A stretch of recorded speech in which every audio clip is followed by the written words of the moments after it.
నందమూరి హరికృష్ణ ప్రముఖ తెలుగు సినిమా నటుడు, రాజకీయ నాయకుడు.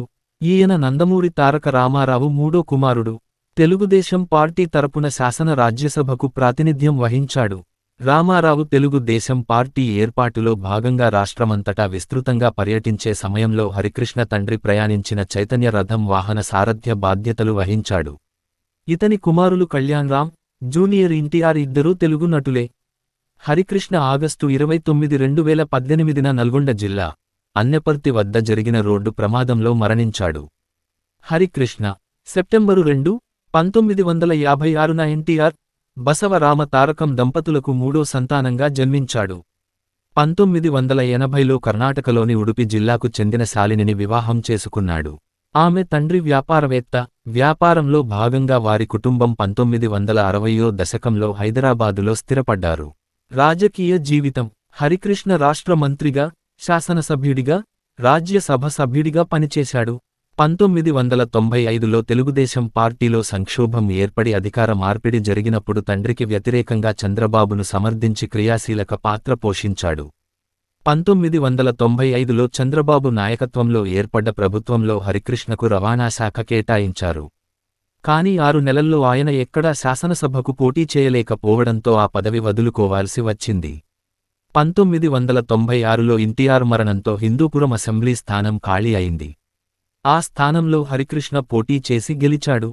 కానీ మంత్రి పదవి చేపట్టలేదు. 1999లో చంద్రబాబుతో విభేదించి అన్న తెలుగుదేశం పేరుతో మరో పార్టీ స్థాపించాడు. కానీ కొద్ది రోజులకు మళ్లీ తెలుగుదేశంలో చేరాడు. 2008లో మళ్లీ క్రియాశీల రాజకీయాల్లోకి వచ్చాడు. అదే సంవత్సరం ఆయనను తెలుగుదేశం పార్టీ రాజ్యసభ సభ్యుడిగా సిఫారసు చేసింది. అప్పటి నుంచి మరణించే వరకు తెలుగుదేశం పార్టీ పోలిట్ బ్యూరో సభ్యుడిగా ఉన్నాడు. ఆగస్టు 22, 2013లో రాష్ట్ర విభజన నిర్ణయానికి నిరసనగా హరికృష్ణ తన రాజ్యసభ సభ్యత్వానికి రాజీనామా చేశాడు. 2014 ఎన్నికల్లో పోటీ చేయలేదు. తొలినాళ్లలో సినిమాల్లో నటించిన హరికృష్ణ తండ్రి రాజకీయ ప్రవేశం తర్వాత తండ్రి వెంటే ఉండి క్రియాశీలక రాజకీయాల్లో చురుగ్గా పాల్గొన్నాడు.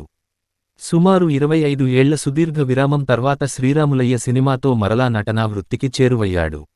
నక్సలిజం నేపథ్యంలో వచ్చిన ఈ సినిమాలో హరికృష్ణ సత్యం అనే ఒక నక్సలైటు పాత్ర పోషించాడు. తర్వాత సీతారామరాజు, సీతయ్య, టైగర్ హరిశ్చంద్రప్రసాద్ లాంటి సందేశాత్మక సినిమాల్లో నటించాడు. ఆయన నటించిన లాహిరి లాహిరి లాహిరిలో చిత్రం ప్రేక్షకాదరణ పొందింది. నటించిన చిత్రాలు. సంవత్సరం చిత్రం పాత్ర ఇతర వివరాలు. 1967 శ్రీకృష్ణావతారం బాలకృష్ణుడు బాలనటుడు. 1970 తల్లా పెళ్ళామా బాలనటుడు. 1974 తాతమ్మ కల నటుడు. 1998 శ్రీరాములయ్య సత్యం, శ్రీరాములయ్య రాజకీయ గురువు నటుడు. 1999 సీతారామరాజు నటుడు. 2002 లాహిరి లాహిరి లాహిరిలో నటుడు. శివరామరాజు నటుడు. 2003 సీతయ్య సీతయ్య నటుడు. టైగర్ హరిశ్చంద్ర ప్రసాద్ నటుడు. 2004 స్వామి నటుడు. 2005 శ్రావణమాసం నటుడు. 2018 ఆగస్టు 29న ఉదయం తెల్లవారుజాము 4:30 గంటలకు హైదరాబాదు నుండి మరో 2 వ్యక్తులతో కలిసి స్వయంగా కారు నడుపుతూ కావలిలో జరగబోయే ఒక పెళ్లికి వెళ్తున్న సమయంలో ఉదయం 6 గంటల నుండి ఉదయం 6:15 మధ్య తెలంగాణ రాష్ట్రంలోని నల్గొండ జిల్లాలోని అన్నెపర్తి వద్ద హైదరాబాదు, విజయవాడ హైవే మీద కారు అదుపుతప్పి బోల్తాపడింది. ప్రమాదం జరిగినప్పుడు కారు పలుసార్లు పల్టీ కొట్టడం వలన తీవ్రగాయాలైన హరికృష్ణను నార్కట్పల్లిలోని కామినేని హాస్పిటల్కు తరలించి చికిత్స అందించారు. అయినా ఫలితం లేకపోయింది. సీటు బెల్టు పెట్టుకోకపోవడం, అత్యంత వేగంగా వాహనాన్ని నడపడం, వాహనం నడుపుతున్న సమయం తెల్లవారుజాము కావడం ఆయన మృతికి కారణాలని పోలీసులు తెలియజేశారు. కారులో ఉన్న మరో 2 బతికి బయటపడ్డారు. హరికృష్ణ పెద్ద కుమారుడు నందమూరి జానకి రామ్ కూడా 2014లో నల్గొండకు సమీపంలోనే రోడ్డు ప్రమాదంలో మరణించాడు.